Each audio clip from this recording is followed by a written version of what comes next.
Good day. I wanted us to discuss the React CVEs that were happening throughout these 2 weeks. 2 weeks? I think it's a week. The other one was dropped like 7 days ago, whereby they were talking about the React to Shell CVE that was prominent, whereby people could get root access to your. That's a lot of jargon for now. But then now I wanted to talk about the new secondary, or like or should I actually speak about the other one too? I don't know. Okay, let's start with the first one. So there was a common vulnerability exposure by the React team that got exposed for the things of it was a React server component that was like being exploited to get root access to the servers. So what was happening is people that had or like were looking to manipulate the system, that system is that they were able to make like $4. I think they were able to make $4 by using your resources a day. Yeah, it's like I saw an estimation of like if you wanted to exploit the vulnerability, the maximum amount you can make from that was actually like that $4. But then I think it was Next, or was it React? They came out with a bug bounty for people that can try to exploit that, and then they'll get like a 50K.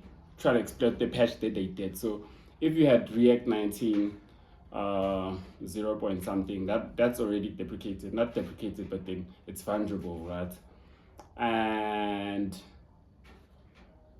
if you have another one, which is the upgrade that we did like a couple of days back, where we tried to patch the React to Shell CVE, right? There was secondary critical vulnerabilities that got exposed because, like, obviously, if so find a very big bug like this one was rated 10. You can only imagine that what that means. So it's like after they discovered that bug, which is the React to Shell, more bugs got exposed. And then some of the bugs that got exposed was the ones that were happening today, that got announced yesterday. The denial of service is it's actually a high critical CVE. And it's like, let me give you the numbers. It's actually CVE 2025-55184 for the one that's denial of service. If you know what's denial of service, you know how bad that is, how bad it can get when it comes to CVE. People utilizing your CPUs without you knowing. Know how costly it can get when it comes to people using your resources. They don't even like, it's like they're not even benefiting from using your resources. They can just run a bot to clock out your CPU, and then next thing you know, you got like a very massive bill. Yeah, basically another act of denial of service. So DOS means denial of service. You won't get, like, your users won't get access to their features that you are providing for the application. So the other one was a source code exposure. Under certain conditions, server actions may have leaked and source code was exposed. That one didn't like hit that much, but then yeah, I wanted to talk on that too. And yeah, man, like it's I don't judge them that much.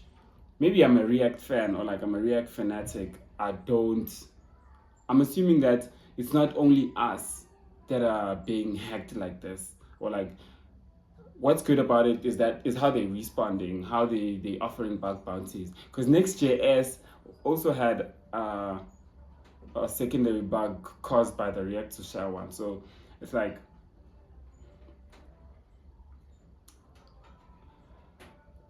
how fast does your team actually catch on the bug, or like the people working on the application, for example, the framework React? A lot of people are bashing it to go, okay, now it's getting a lot of smoke, and it's not looking good, as you can see.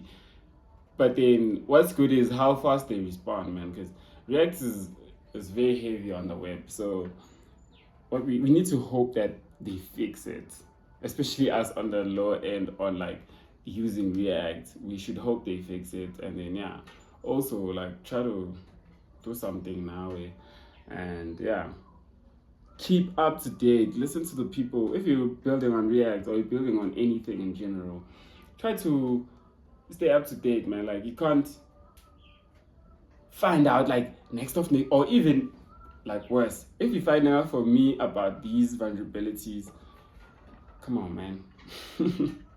Come on, because I'm not the top guy to be exposing these things, but then like we need to be clear with what's happening. I'm gonna expose, not necessarily to say I'm exposing, but then I'm sharing what I have an understanding of these vulnerabilities. So without wasting any time, I think I spoke about the two CVEs that got that. I don't know if I can go deep, but then let's go deep. Let's dive deep into the denial of service. So I'm kind of doing cybersecurity on the side now. So a denial of service is one of the main attacks that you get, attacking vectors that are common when it comes to cybersecurity, whereby people or like the hackers don't want you to. But then I did explain. So it's that. It's a secondary bug, and it's not that much of a big deal. But then the other one is like a 5 point something on critical severity. The first one, the reactor shell, the most dangerous. Like someone could just go into your server and just use it, just using a component. Come on, React. Come on. We need to start securing our packages. Make sure that you're up to date. Read the documentation, bruh. Like, you can't emphasize this enough. Finally, for the documentation so that you can know with I've actually got the upgrade and patch, or like go to the next iteration of the version of the service that you're working with. Stop using duplicated packages and things like that. If you, for example, if someone doesn't patch this update, say they're running on React 19, they're not updated like that, they're not listening to the news and what's happening with the tools that they're using, they just imposting around. It's like, this is where you pay. It's okay, Gao. You're not authentic with the things that you're doing, so you have to pay for it in other ways, in maybe CPU or like AWS cost, or maybe let me just say hosting costs, or bugs, or just all of the challenges that we face as people that are actually building and things like that. So it's just a matter of staying up to date, man. Like trying, or like just go on ChatGPT with another what's been happening with React lately. It's gonna give you like a whole thing. Make sure that you patch your services, and then you'll be good. Without wasting your time, I hope you have a wonderful day.